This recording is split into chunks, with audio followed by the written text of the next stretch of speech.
बाळको केम छो बधा मजामां ने। आपणे गुजरातीमां पूरक वाचन पाठ 3 सोनेरी पक्षी भणी रह्या छीए, जेमां आपणे गया विडियोमां तेनी समजूती पाठ्यमांथी मेळवी हती। हवे नोटबुक्समां प्रश्न जवाब छे ए आपणे आज प्रश्न जवाब लखवाना छे। तो आपणे सापोथीमांथी डायरेक्ट पहेला नोटबुक्समां ज लखशुं। तो बधा लखो सूचना। प्रश्न 1 विकल्पो लखो।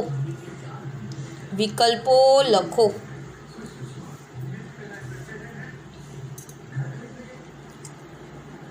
लखो एमां पहेलुं नंदन नंदन केम केम कंई ज करी शकतो नथी। नंदन केम कंई ज करी शकतो नथी। प्रश्नार्थ चिन्ह। लखो एमां जवाब ते मोडो उठे छे तेथी। ते मोडो उठे छे तेथी। एना पछी 2 नंदन नंदन वहेलो उठवा लाग्यो। नंदन वहेलो उठवा लाग्यो कारण के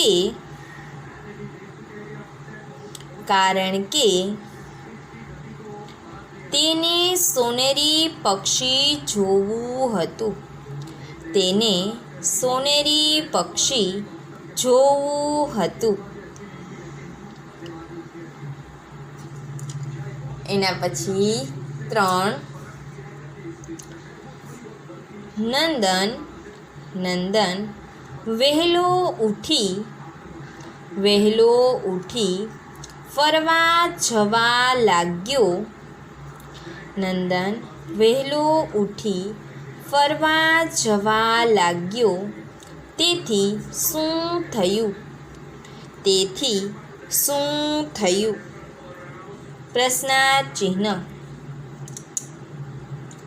लखो ते त्रीजा नंबरे पास थयो। ते त्रीजा नंबरे पास थयो। नंदन केम कंई ज करी शकतो नथी। ते मोडो उठे छे तेथी। 2 नंदन वहेलो उठवा लाग्यो कारण के तेने सोनेरी पक्षी जोवुं हतुं। एना पछी नंदन वहेलो उठी फरवा जवा लाग्यो तेथी शुं थयुं। मां आवशे ते त्रीजा नंबरे पास थयो। एना पछी 2 प्रश्न जवाब लखो। प्रश्न नंबर 2 प्रश्न जवाब लखो। लखो एमां कोनो बेड़ो पार थई जाय। कोनो बेड़ो पार थई जाय। प्रश्नार्थ चिन्ह। लखो एमां जे कोई सोनेरी पंखी जुए। जे कोई सोनेरी पंखी जुए तेनो बेड़ो पार थई जाय। जे कोई सोनेरी पंखी जुए तेनो बेड़ो पार थई जाय। एना पछी 2 नंदन नंदन वहेली सवारे उठीने। नंदन वहेली सवारे उठीने क्यां फरवा गयो। नंदन वहेली सवारे उठीने क्यां फरवा गयो। प्रश्नार्थ चिन्ह। लखो एमां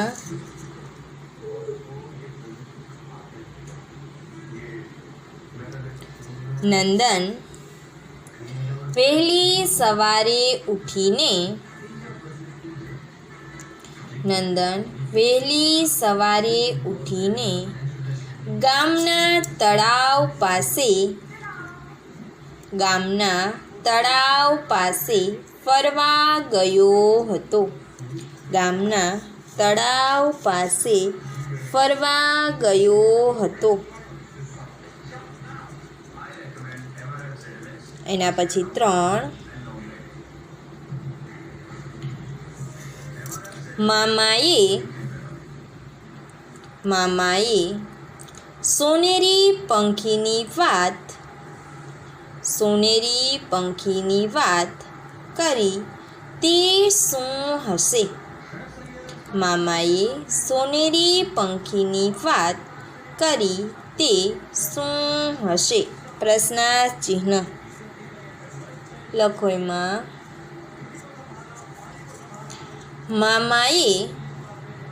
મામાએ સોનેરી પંખીની વાત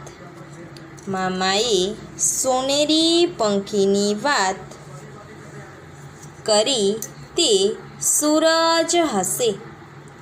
સોનેરી પંખીની વાત કરી તે સૂરજ હશે.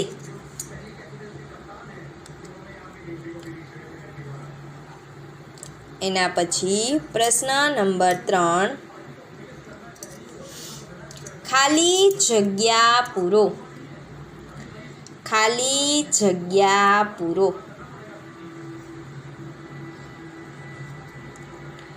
લખો. એમાં પહેલી વિનુએ સોનેરી પંખી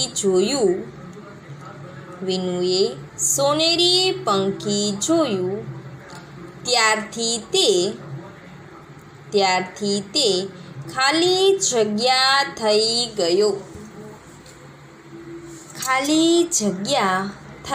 ગયો. એમાં આવશે હટ્ટો કટ્ટો. એના પછી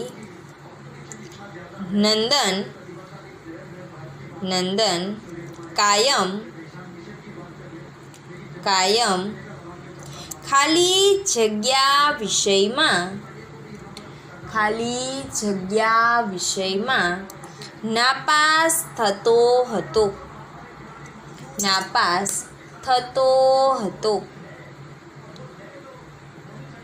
એમાં આવશે 3.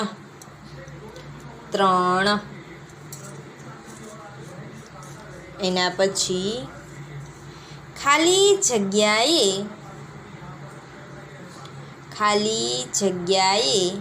સોનેરી પંખીની વાત કરી.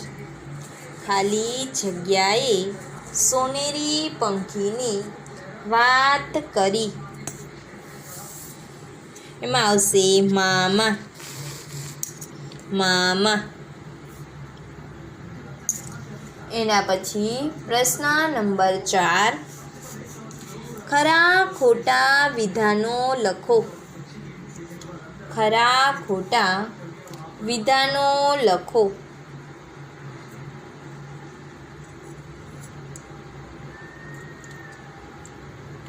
લખો. એમાં પહેલું નંદનના મામા નંદનના ઘરે આવ્યા ત્યારે નંદન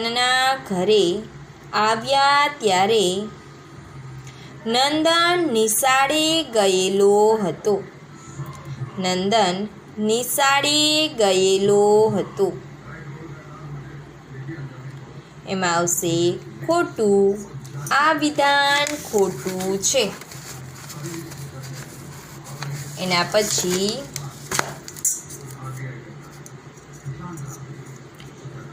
સોનેરી પંખી જોવા વહેલા ઉઠવું પડે. સોનેરી પંખી જોવા વહેલા ઉઠવું પડે. આવશે સાચું. આ વિધાન સાચું છે. એના પછી કાયમ ત્રણ વિષયમાં નાપાસ થનાર નંદન આ વખતે પહેલા નંબરે પાસ થયો હતો.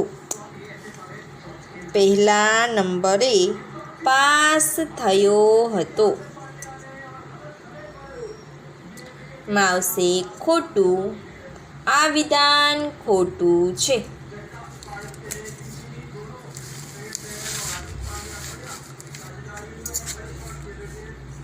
એના પછી આવશે પ્રશ્ન નંબર 5.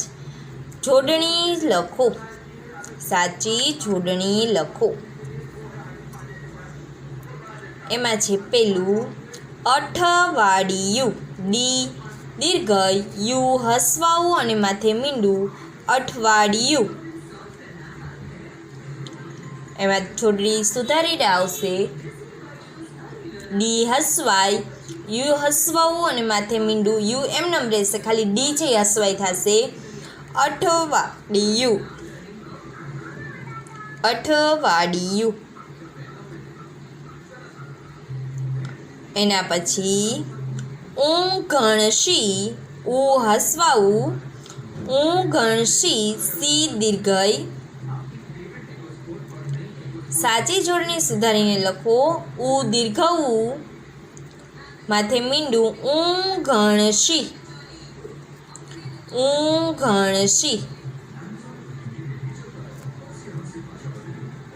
એના પછી મંદિર. મની ઉપર મીંડું દીર. મંદિર. સાચી જોડણી આવશે મની ઉપર મીંડું દી હસવાય ર. મંદિર.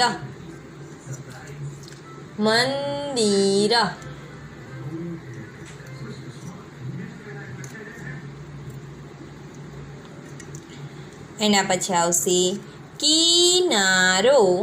કી દીર્ઘઈ કિનારો. સુધારીને આવશે કિનારો. કી હસવાય કિનારો.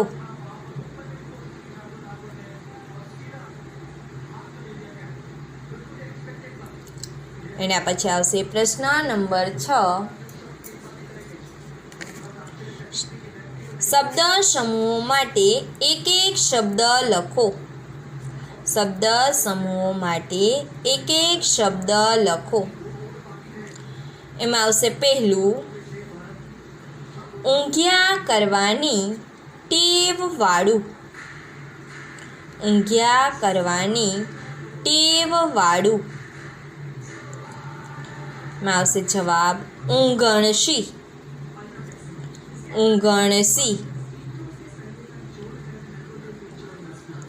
એના પછી સોના જેવા પીળા રંગનું. સોના જેવા પીળા રંગનું. એના પર આવશે જવાબ સોનેરી.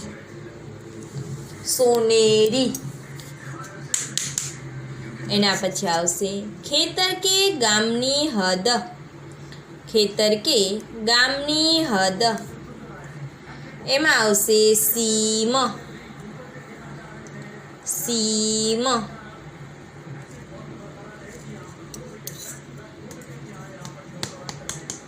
એના પછી પ્રશ્ન નંબર 7. જોડણી યાદ રાખો. છે ને એની એ જ જોડણી લખવાની છે, સુધારવાની નથી, ખાલી આપણે યાદ રાખવાની છે. જે પાઠ્યમાં આપી હતી ને એનાથી થોડીક વધારે છે. તો હું અહીંથી બોલું છું, તમારે લખવાની છે. ખાલી એમનો વિડીયોમાંથી જોઈને તમારે કોપી જ મારવાની છે. નિશ્ચય, પશ્ચિમ, આશ્ચર્ય, નૈઋત્ય, હરિશ્ચંદ્ર, નિશ્ચિત, વાયવ્ય, મધ્યાહન, 70, હાઈસ્કૂલ, વિદ્યાર્થી અને વિદ્યાર્થીની. ફરીથી બોલું છું. નિશ્ચય, પશ્ચિમ, આશ્ચર્ય, નૈઋત્ય, હરિશ્ચંદ્ર, નિશ્ચિત, વાયવ્ય, મધ્યાહન, 70, હાઈસ્કૂલ, વિદ્યાર્થી ને વિદ્યાર્થીની. તો અહીંયા તમારી જોડણી પૂરી થાય છે. સાથે સાથે પૂરક વાચન પાઠ 3 સોનેરી પક્ષી પણ અહીંયા પૂરો થાય છે. નાનકડો પાઠ છે, સરસ મજાની વાર્તા છે, બધાએ યાદ રાખવાની છે. 3 જ પ્રશ્ન જવાબ છે, 3 વિકલ્પ છે, 3 ખાલી જગ્યા અને 3 ખરા ખોટા છે. બધી વસ્તુ 3 જ છે. તો આરામથી બધાને યાદ રહી જશે ને? તો ચાલો ત્યાં સુધી બધા બાય બાય.